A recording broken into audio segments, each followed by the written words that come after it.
পঞ্চম দিনের মতো সারা দেশেও চলে ত্রয়োদশ জাতীয় সংসদ নির্বাচনে প্রার্থীদের মনোনয়নপত্র যাচাই বাছাই কার্যক্রম। আবেদনের বিভিন্ন দিক পর্যবেক্ষণ করে প্রার্থীদের মনোনয়ন বৈধ এবং বাতিল করছেন রিটার্নিং কর্মকর্তারা। স্থগিতও রাখা হয়েছে কারো কারো আবেদন, তবে তারা প্রত্যেকেই আপিল কার্যক্রমে অংশ নিতে পারবেন বলে জানিয়েছেন সংশ্লিষ্টরা। দেশ জুড়ে চলছে মনোনয়নপত্র যাচাই বাছাই কার্যক্রম।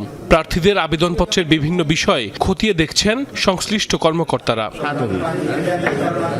বগুড়া ৬ আসনে বিএনপির ভারপ্রাপ্ত চেয়ারম্যান তারেক রহমানের মনোনয়নপত্র বৈধ ঘোষণা করেন রিটার্নিং কর্মকর্তা। বৈধতা পায় জামায়াত প্রার্থী আবিদুর রহমান সোহেলের মনোনয়নপত্র। এছাড়া বেগম খালেদা জিয়ার মৃত্যুতে বগুড়া ৭ আসনে তার মনোনয়ন কার্যক্রম সমাপ্ত ঘোষণা করা হয়। আসনটিতে বিএনপি, জামায়াত ও ইসলামী আন্দোলনের ৩ জনের মনোনয়নপত্র বৈধ ঘোষণা করেন রিটার্নিং কর্মকর্তা।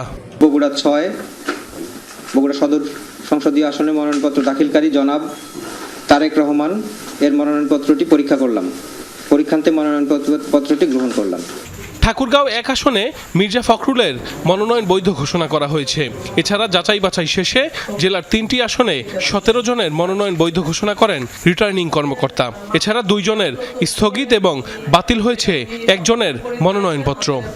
১ আসনে ৩ জন প্রার্থী তাদের মনোনয়নপত্র দাখিল করেছিলেন। জনাব মির্জা ফখরুল ইসলাম আলমগীর বাংলাদেশ জাতীয়তাবাদী দল, জনাব দেলোয়ার হোসেন বাংলাদেশ জামায়াতে ইসলামী, জনাব মোহাম্মদ খাদেমুল ইসলাম ইসলামী আন্দোলন বাংলাদেশ। ৩ জনের মনোনয়নপত্র যাচাই বাছাই করে আমরা সঠিক পেয়েছি এবং বৈধ বলে ঘোষণা করেছি। চট্টগ্রাম ৬ আসনে বৈধ ঘোষণা করা হয় বিএনপি প্রার্থী গিয়াসউদ্দিন কাদের চৌধুরী ও গোলাম আকবর খন্দকারের মনোনয়ন।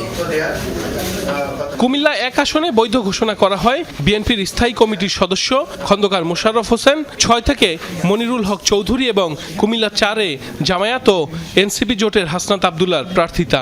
১১টি আসনে মোট মনোনয়ন বৈধ ঘোষণা করা হয় ৭৬ জন প্রার্থীর। বাতিল হয়েছে ৩১টি মনোনয়নপত্র।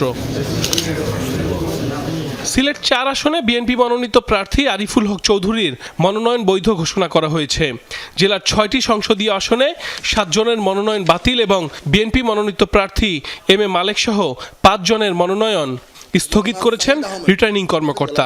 বাকি ৩৫ জনের আবেদন বৈধ বলে ঘোষণা করা হয়।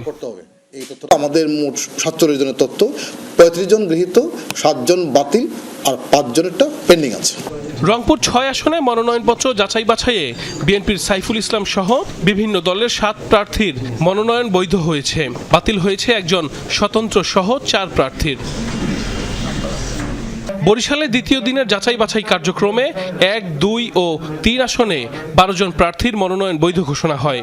এছাড়া ৪ জনের বাতিল এবং ৮ জনের প্রার্থিতা স্থগিত করা হয়েছে।